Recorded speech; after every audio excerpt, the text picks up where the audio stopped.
How's it going, everybody? So, welcome to the first episode of season 2 of Lawrence Harvey's Cyber Sit Down podcast. Every month, I, along with my colleagues, will be speaking to different executive leaders within the security space, speaking about different topics. They will range from how to scale a security program, what's going on in the job market, the different technologies we should be looking after, and then we'll be taking a high-level overview of the security industry in general. I'm Jason. I host different episodes of this, and we will be focusing today, speaking to Billy Gouveia, the CEO and founder of Surefire Cyber. This episode will chat on incident response trends, cyber insurance, entrepreneurship, and in general, transitioning into technology and cybersecurity as a U.S. veteran. So with that, I would like to turn it over to Billy to explain a little bit about why we're on this podcast today, how you came up within the industry, and where you are within Surefire Cyber. Awesome. Hey, everybody. Thank you very much, Jason. Appreciate that. And great to be with you today. And really look forward to just talking through what we're seeing in the market. I mean, one of the things that I think is an interesting vantage point is we see what didn't work in cybersecurity. So every week we take in, 10 to 20 different response events ranging from ransomware to business email compromise to cryptojacking to credential stuffing to denial of service to IP theft and things like that. And it's a very dynamic field, and we're seeing a very quick evolution in threat actor behavior and in the different tactics, techniques, and procedures that they use. But what that also affords us is a perspective to help security leaders understand what does work. Yep. Right. And I look forward to talking through all that with you today, but really great to be here. Yeah, absolutely. I think there's lots of different topics for us to kind of touch on. You just mentioned different areas of IR, and I'm curious to dig a bit deeper into that. And I think that could be a really good starting point for us. So with that in mind, right, incident response is probably one of the most evolving areas of cybersecurity, I would say. So with that in mind, what are the trends that we're seeing right now? What's maybe been a bit more recent in 2023 compared to previous years, and what are the trends that we're going to be looking after next year as well? Yeah. So a couple thoughts. One is the threats that we're facing today are going to be here with us for a long time, as long as three fundamental conditions are true. One, if cybercrime is easy to commit, and I can unpack what I mean by that. Two, if it's very lucrative, and if you look at the ransomware numbers, it certainly is very lucrative. Certainly. And three, if it can be done with impunity. And so when I think about where we are in the response space today, Jason, it's clear that there was a big shift with the Russian invasion of Ukraine. Yep. And that took away any chance of reducing the impunity lever, right? And it also disrupted threat actor groups and led to a reduction in cyber attacks for a period of time. And the way I characterize the pre-invasion threat landscape is, as it relates to ransomware specifically, is we're contending with a number of dragons. There are a half dozen or so groups driving most of the activity, and they were easy to predict. They were easy to deal with. You could anticipate their movements. Still very, very dangerous, right? But when we were involved in helping an organization through one of their events, or perhaps having to negotiate with these groups, there was enough pattern of behavior that we could understand how they would conduct that ransomware event, right?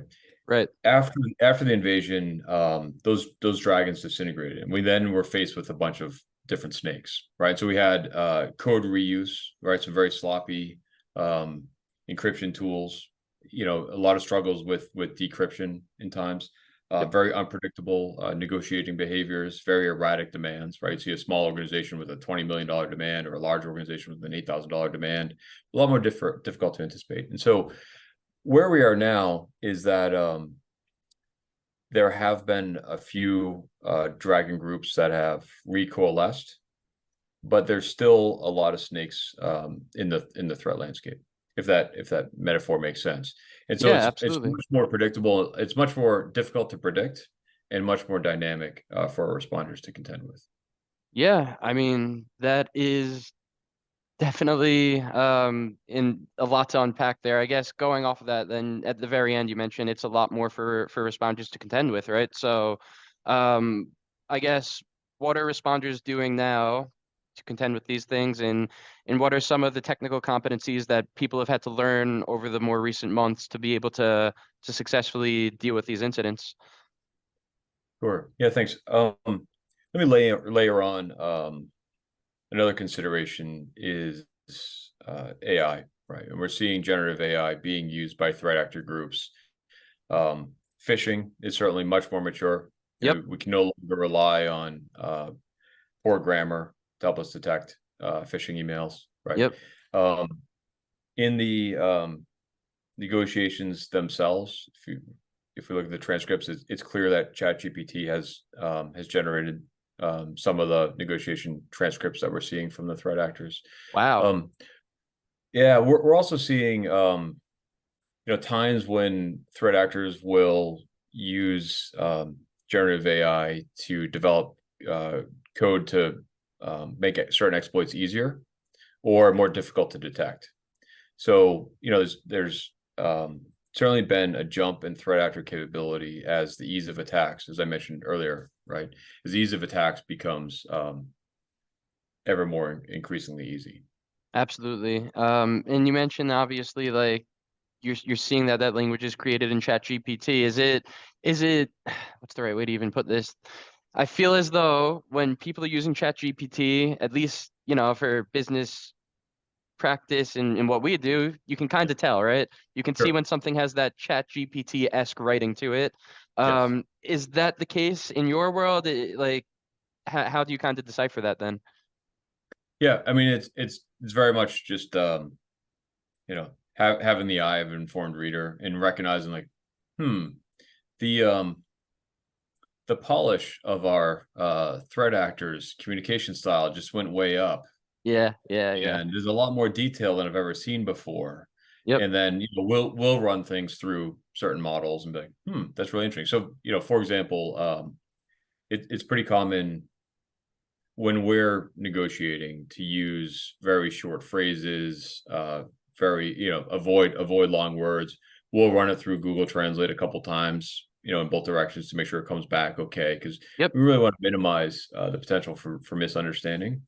Um, and so, similarly, when we see threat actors, I mean, I doubt they got master's degrees in English literature all of a sudden, right? Of course. So I think it's just the nature of that. But the more troubling trend is the use of AI to enhance scripting and better enable exploits or minimize detection. And we're Yeah, seeing that. absolutely. But I guess on the other side of the fence then, right? Are the responders then able to leverage AI and their ways of combating the bad guys and the bad girls? Like, does it work the other way, or is it more so the adversaries that are able to utilize it? I mean, it's clear that cybersecurity is an asymmetric challenge, right? I Yep, mean, threat actors have to be right once, the defenders have to be right every time. well put. That said, the maturity of EDR tools, the maturity of threat intelligence tools is really heightened, immensely over the last few years, Right. and AI has been a key driver of that. So, um, I think we're getting to a point where we're going to have robots battling over the defense of our networks. Wow. And I Um, use robots colloquially, not yeah. technically.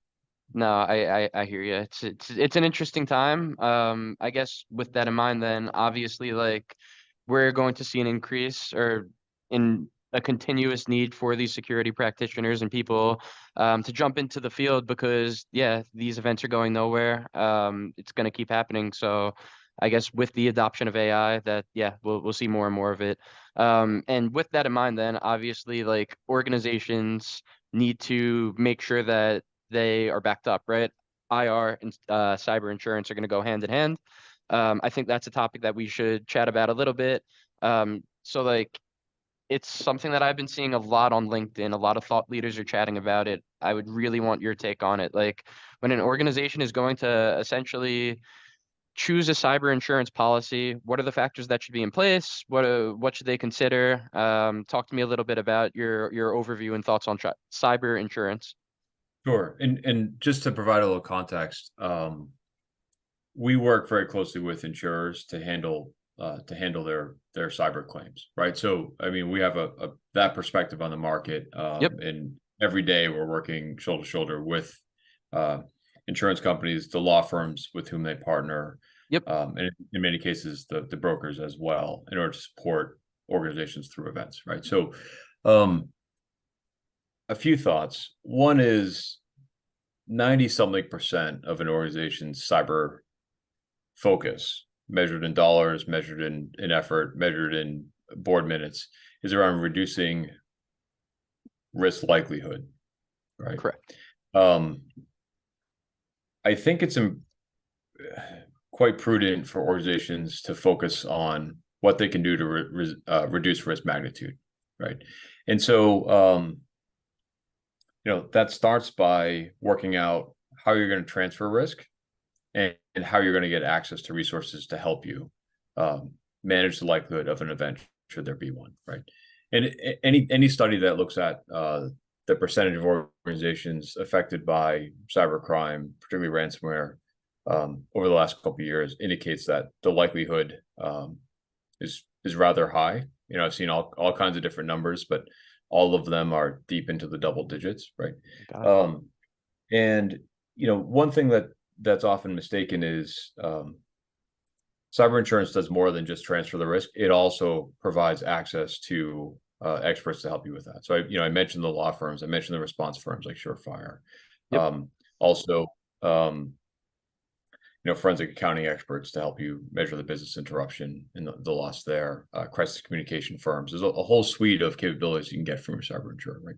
So when asking that question around how to go about thinking about it, I think it's important to first work closely with your broker to correct. determine how much coverage you need, and then two, work very carefully with the broker and the underwriter to help create a clear picture of your risk posture, and then three, to really give some thought to what the policy covers and have a clear understanding of what's included, right? I mean, a lot of policies might have what are referred to as sublimits for ransomware coverage. So you might have $1 million policy, but $100,000 sublimit on a ransom payment for things like that. It's important to understand what all those dimensions are, so you know Yeah, exactly what you're buying.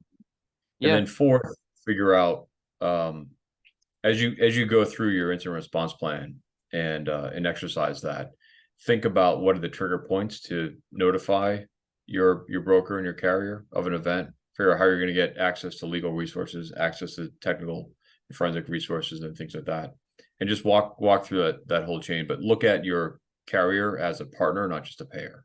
yeah, absolutely. I think that, I mean, I know for a fact I've spoke to leaders as well that have expressed similar sentiments. Um, in terms of the risk that an organization faces, you mentioned risk posture before, right? Yep. Like in my world, I'm working with some of the largest organizations in the world, Fortune 10 companies, as well as some really small startups, Yep. talking 10 people in a company all the way through 100,000, or maybe not Yep. 100,000, but 50,000 people, right? Sure. Different organizations have different risk postures. How do we go about assessing that? I guess, for a smaller company specifically, what are some of those areas that they might be a bit more susceptible? In kind of how does that then tie into cyber insurance as well? Yeah. Thanks. So in thinking about that question, I want to draw back to the conversation we just had about AI. Yep, Right. There's this concept of the cyber poverty line, right? Small organizations can't afford all these things we're talking about, right? correct. One of the things that AI is doing is driving more capabilities to a cheaper and cheaper price point. And so my hope is that just like a small organization can afford, the full suite of Microsoft capabilities through 365 or Google capabilities through G Suite or whatever, Yep, um, it'll be much easier for small organizations to tap into the cybersecurity capabilities they need through AI, right? It's, there used to be this line of like companies that can afford a SOC and companies that can't, right? Yep. That line has not only moved down, but become a less relevant thing, Correct. right? Because of the changing nature of how a SOC performs, right? So I hope that helps inform the question. Yeah. I'm very, very positive about the advances in technology, the advances in tooling, but the reality is, when thinking about any organization, there's only a few fundamental things to protect. Okay. And so just thinking about, no matter what type of organization you are, or what size you are, or what industry you're in, or what geography you're in, most organizations face the reality that data is their DNA, right? Well So put. what data they need to protect from what, and by whom, and then who's accountable for that. I think if you start there, you can credibly build your posture. Yep. And just use sound practices. It doesn't have to be as complicated as a lot of security experts make it sound. So much of this just has to do with fundamental hygiene, and I think we're getting better at managing our technical security posture in our personal lives, right? Installing upgrades and things like that, using multi-factor authentication for our personal bank logins. It's the Yep. same principles, the Yep. same hygiene practices to apply corporately. So if someone's accountable about thinking about that DNA and how to protect that data, I think it's quite easy to make demonstrable gains. Makes a ton of sense to me. And you touched on a really interesting point that I kind of want to dive into a little bit more. So you mentioned, I guess, a better security hygiene in our personal lives, right? And like the audience for this particular podcast, we're going to have a lot of people that are security practitioners. They live and breathe it. They're passionate about it. But we might have some people that are tuning in that aren't in security, right? They might be in total different industries. So for people that, might not be as exposed to cybersecurity as we are, what are some of those practices that people can implement in their in their daily lives to be more secure, and more just cyber conscious? Yep. And the phone call I received directly before this one was from an 80-year-old relative who says, "I think all my photos are stolen. Take a picture of that email and send it to me." And I looked at the URL. I'm sorry, I looked at the send address, and it was just some crazy address, Oh right? So it's like, no. you didn't get on with your life, right? Everything's fine, Yep. So I think the reason I bring that up, Jason, is this person had a sense of wariness around, like, I don't know if this is real or not, right? So Yep. just like when someone knocks at our door, we'd want to get a sense of who it is before we open it, right? Correct. Just like when you get an email, like, let's just make sure we have some sense of its legitimacy before we open it and start clicking on stuff, right? And so, October is Cybersecurity Awareness Month. We're at a point where everyone's aware of cybersecurity. That's great. So let's then focus on what we should do about that, right? Yep. But it wasn't that long ago when it was a very poorly understood and perhaps vague concept, right? So I think in terms of the foundational things that are really easy to do, like validate that you know who an email is coming from. Look at that send address, right? Validate that the website you're going to is actually the one that you want to go to, right? Look at your bank's website URL and make sure it has that little lock at the top Yep. left, right? I mentioned multi-factor authentication. Go through the step of getting the text message or going to the app to enter a code. That not only provides another form of authentication, but also is a bit of a speed bump to help us slow down and make sure we're being conscious about things, which is key. And then, the last piece of advice that I just offer in general is use really long passwords. Yeah. Right. So, the threat used to be, can someone guess my cat's name, right? But now it's so easy to run through so many different password combinations.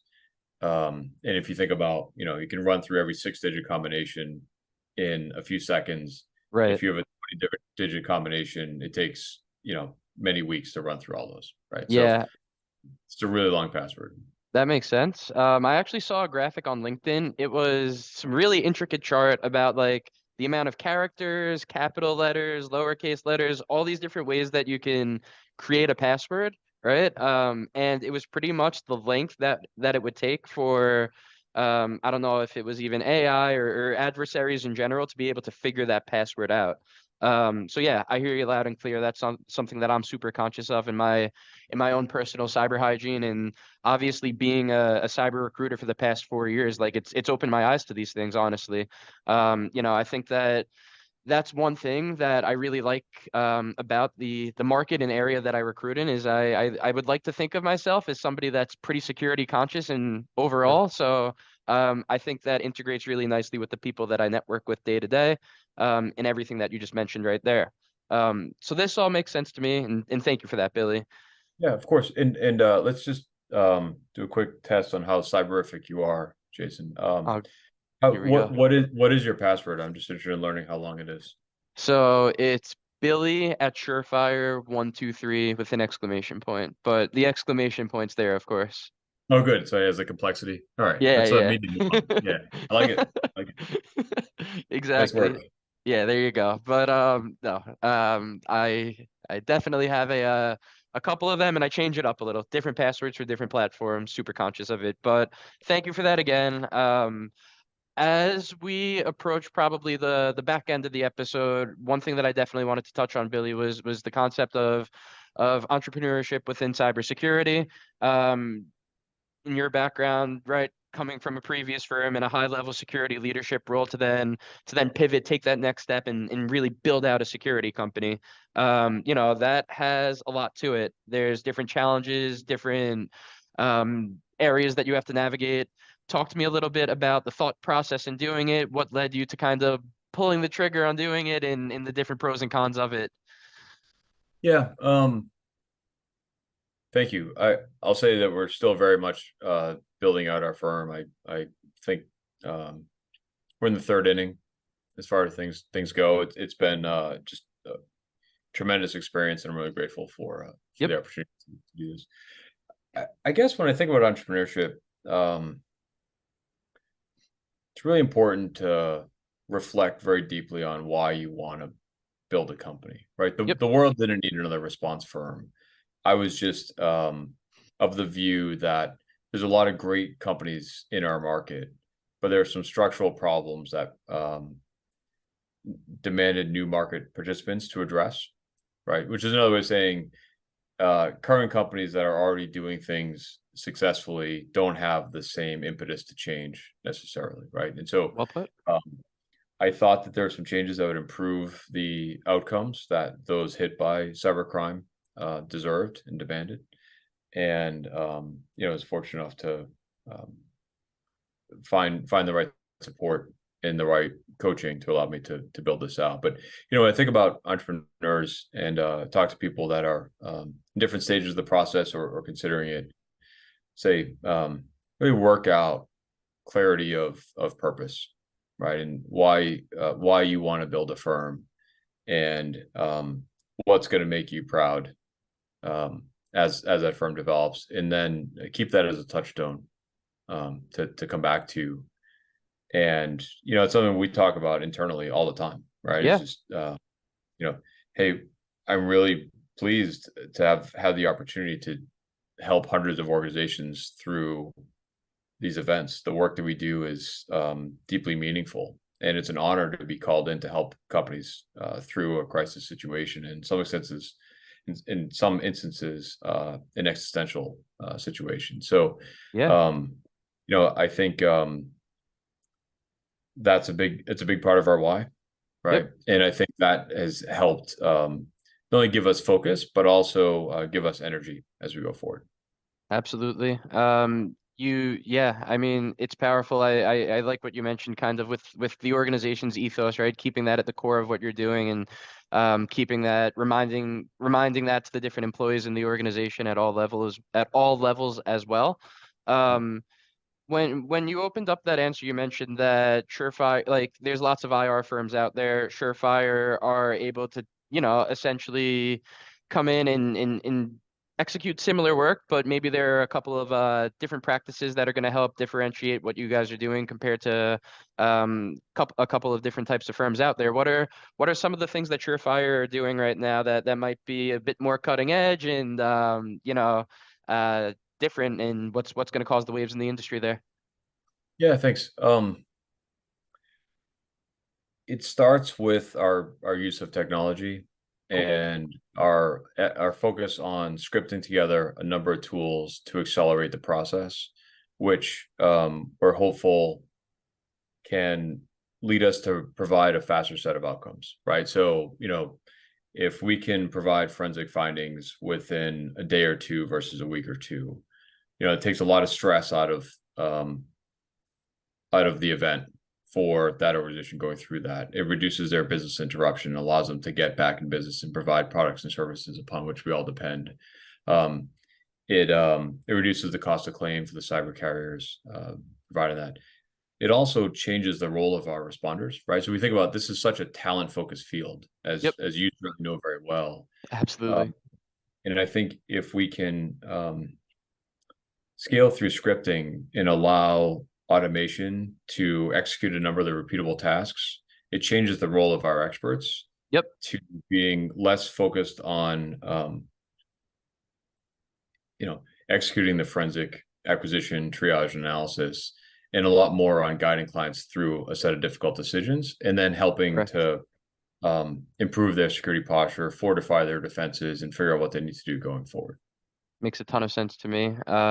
Yeah, I think that, as you said, like there are going to be different areas within automation in I guess helping improve those time frames, right? So if Surefire are in a position where it's taking 1 or 2 days, and I guess instead of a week, that can have some serious implications on an organization and help them get to a point where, yeah, they're back to operating at a normal pace. So love to hear that. Yeah, I do think the industry needs more and more of that. And when I speak to security leaders, especially after they have gone through an incident, yeah, I hear all too often that it takes way too much time to get back to even a half decent place. So glad to hear that Surefire are helping accelerate these time frames. Obviously, you mentioned before Surefire seemed to be in the third inning, but at least from my perspective, I would say looks like a bit further in the game. We might touch on some baseball topics later on as Okay. well, but I don't want to get too upset talking about baseball just yet. Yeah, I'm surprised your password wasn't about the Red Sox. So Jason, if you don't mind, what are you seeing in the market? What does the cyber talent picture look like? What's that landscape? Yeah, I mean, the market right now, we first off, we need more security practitioners at the end of the day. We need to get people from different backgrounds interested in security. We need to get people that want to get into it, and we need to reduce the barriers to get there. What am I seeing as the most in-demand skill sets? I mean, right now, cloud security is going to be fundamentally important. My colleagues and I ran a report on the last 100 jobs that we have filled. This was 2 weeks ago we ran this report. And I think it was like 72 or 73 of them, to some capacity, we're quite cloud focused, right? So individuals that can come in and secure different cloud environments. We have, I mean, at this point, most organizations are going to be in the cloud, right? Whether it's a hybrid environment or a fully cloud environment. So practitioners that can come in, make sure that it's secure, that the data is in the right places. That's super important, and that's both from a technical level, people that are able to implement cloud security tooling, as well as a high level architectural perspective, right? People focusing on the different frameworks and security protocols and all that. So cloud security, one that's super important. Obviously, incident response, but we've chatted a ton about that throughout the episode.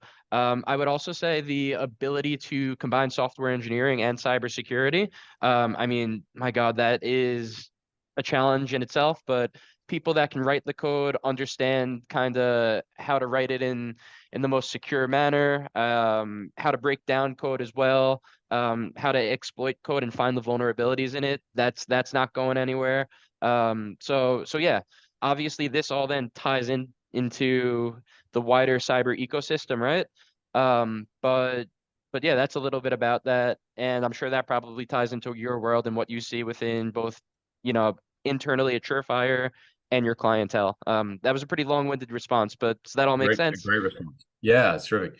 Um, one of the things that as I reflect on your comments is they're all technical in nature, Yeah, right? What advice, I mean, and I think the work that you do is so important, not only to help organizations get better at cyber, but also just to help people in their careers and help them in their lives ultimately, yeah. given, how important work is in terms of our life. Um, what advice would you give candidates who are very technical about improving their um, their soft skills? Great question. I would say get out there, speak to different people that are doing the jobs that you want to do or have the success that you want to have, and ask them how they got there. Ask, how they go about interacting with different people within their organization. And that's not just within a security team.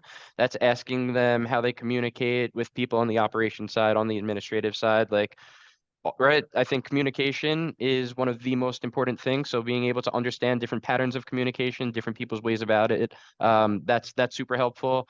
I think just doing research in general, right? Like, if you are able to research and understand, what's the right, I'm trying to think, I don't want to butcher the wording here, but like if you're able to research and understand, you could say, different ways of learning a topic, right? So Sure. a lot of the time I'll be asking people questions in quite technical screenings. And I can tell when somebody doesn't quite know the answer, but what I think is more powerful is saying, hey, what I would do to find out this information is I would go to this source and I would ask this person, or I would read this book, or I would read this blog, right? So being continuously hungry to learn more, finding that information and knowing how you would find the info, that's super helpful as well. Does that help answer? Again, might be a bit Yeah. long-winded. No, some great points, and it's clear that communication is the hardest thing that we do as human beings. But your last point, it brings to mind an interview with a colleague I've had the fortune of working with for some years now. I remember asking her a question, um, and it was clear her answer was a bit soft, right? So she reached out the next day and said, "Hey, I was up late last night. I taught myself the skill. I want to answer that question again." I That's was like, "You're amazing. yeah, just stop. You're hired." Like that was, and that ability to learn and that ability to dig in and just um, develop skills dynamically, given how dynamic the landscape that we've been discussing is. 100%. So listeners, if you're hearing this, if you're interested in Surefire Cyber, even if you don't know the answer to a question, reach back out to Billy and say, Sure. hey, this is how I would find the info, and your likelihood of getting that job is going to go from here to here. Right. Boom, there you go. There Um, you go. So Billy, one more for you. oop, I'm Oh, sorry, sorry. say that again? One more question for you. Yeah. I understand that you've been retained to find the chief baseball officer of the Red Sox. That's awesome. How do you feel about that? Uh, it's a tough job. It's a tough, nobody wants to be a leader of that type of team. Uh, no, listen, I could sit here and talk about the rivals all day, but I can't bad mouth them because this year was just as bad for my Yankees. Yeah, I don't even know. I guess, yeah, let's take a step back from cyber for the next minute or two. We'll chat about baseball. How optimistic are you next year? Do you think the Sox can eclipse like 86 or 87 wins? Like, what's best case scenario for you guys next year? Our teams have committed baseball malpractice. Yeah, yeah, yeah. They have We both just the want Yanks to and the Sox. have fun watching our rivalry again. And I don't Yeah, think that's next year, Jason, right? So yeah, until then, we sit in October. Go Orioles, yeah, you know. yeah. So it's been bumpy, but a lot of great memories and great years in the past to draw from. Yeah, So I'm gonna absolutely. watch some old clips in November because you know, that's all I'll have. So No, I hear you loud and clear. In a way, yeah. I guess I will be kind of rooting for the O's. They're a fun young team. But times are tough for both my Yankees and your Red Sox. Not sure kind of who steps into that next leadership role for the Sox, but hey, I did respect what Bloom did.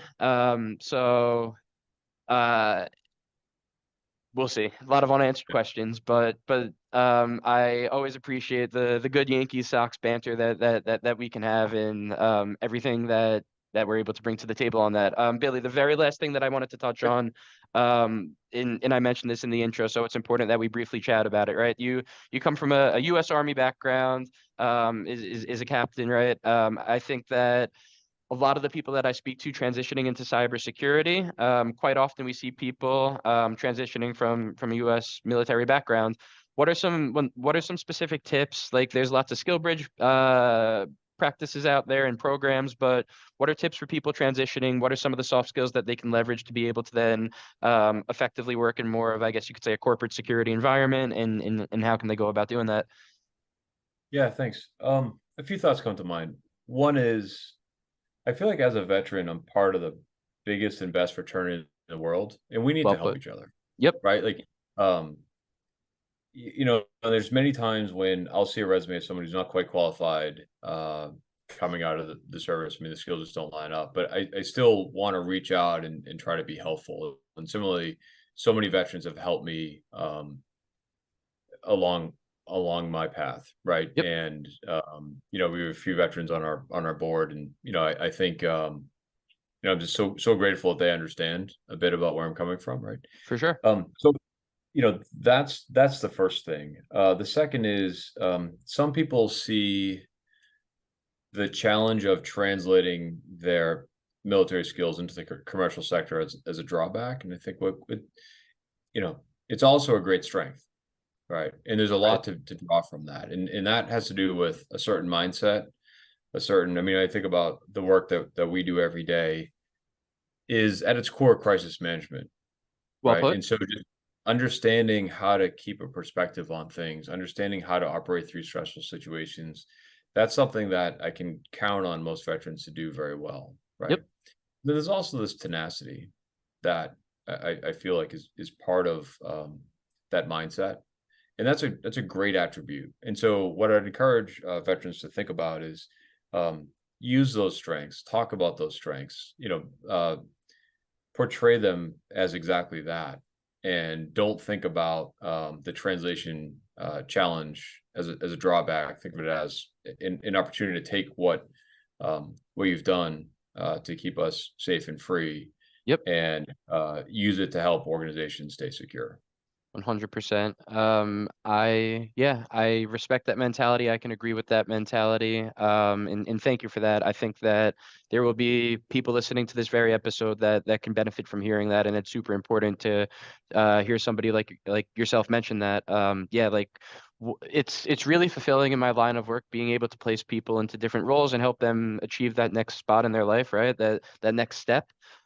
Specifically when I'm placing people that are transitioning out that are U.S. veterans, like it's that's even a bit more fulfilling, right? Those are always the really feel good placements, knowing that you made that impact.